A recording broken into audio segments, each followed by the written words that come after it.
Kulubog ka sa utang at hindi malaman kung paano ka makabayad, mainam na gawin niyo po ito lalo na kung naniniwala ka sa magantong mga pamamaraan.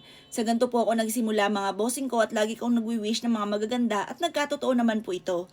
Kung ikaw po'y lubog sa utang dahil naranasan ko na rin po yan mga bossing ko at lahat ng pwedeng idahilan ay naidahilan ko na. Hanggang sa magawa ko po yung mga gantong mga pamamaraan at yun nga po mga bossing ko hindi ako rin ako makapaniwala na nasolusyonan ng mga problema ko lalo na sa utang at nagtuloy-tuloy nga po ito. At lagi ko lang po siyang ginagawa.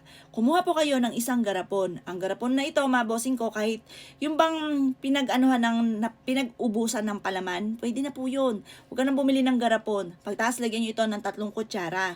Pagtaas, lagyan nyo po ito ng tubig. Mga kalahati lamang po yung tubig, huwag nyo pupunuin. At kailangan ng 3 piso, mga bossing.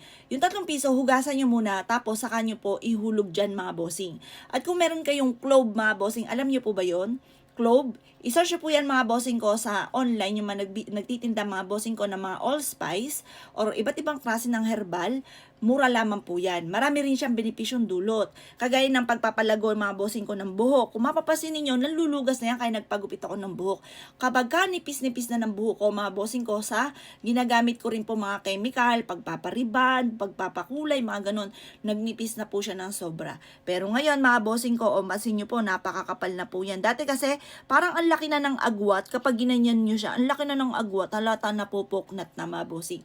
Ngayon pa mga bossing ko, nakakaano rin yung clove mga boss. Ang spelling po nito, C-L-O-B, victory at saka E. Search po yan. Marami siyang benepisyo. Ibabad nyo lamang po siya sa tubig tapos iganyan nyo po sa ano po ninyo, sa buhok ninyo. Nakakalago po rin siya ng buhok. Ganon din po yung mga wrinkles, pwede siyang gawing toner. Nakakabawas siya ng wrinkles at saka yung mga matitinding butas-butas ng mukha na pinagdaan ng tagyawat, nakakabawas din po siya. Unti-unti po siyang lumiliit ang butas mga bossing. Nakakaputi rin po siya ng face. Marami siyang benepisyong dulot maging sa mga ganitong mga pamamaraan. Lagyan niyo po siya mga bossing ko ng siyam na clove. Pagkatapos ibulong niyo po dito na makakabayad na ako sa lahat ng aking mga pagkakautang at lalayuan na ako ng kamalasan lalo-lalo na sa pera. Ngayon mga bossing ko ay 3 araw nyo siyang ilalagay sa ilalim ng inyong higaan. At pagkatapos po nito mga bossing ko, kukunin nyo po yung 3 piso at kahit hindi nyo na siya hugasan, ilagay nyo siya sa wallet ninyo or kaya po sa inyong kaha kung meron kang negosyo. At pagkatapos ay itapon nyo na yung tubig at clove na may bigas mga bossing. Ang dulot po niyan ay swerte para makabayad ka kagad sa mga pagkakautang.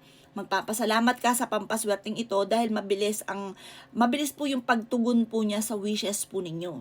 Basta kailangan may 100% kang paniniwala. At ugaliin po ninyo, halimbawa, lubog ka sa utang. Makakabayad ka agad ako sa aking mga pagkakautang. Ganun, nakakarap ka sa may silangan. Makakabayad ka agad ako sa aking mga pagkakautang at tinatapon ko na lahat ang aking kamalasan.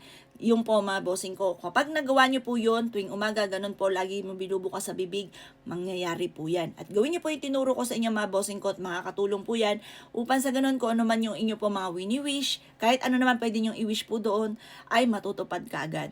O paano mga bossing? Good luck po sa inyo po lahat!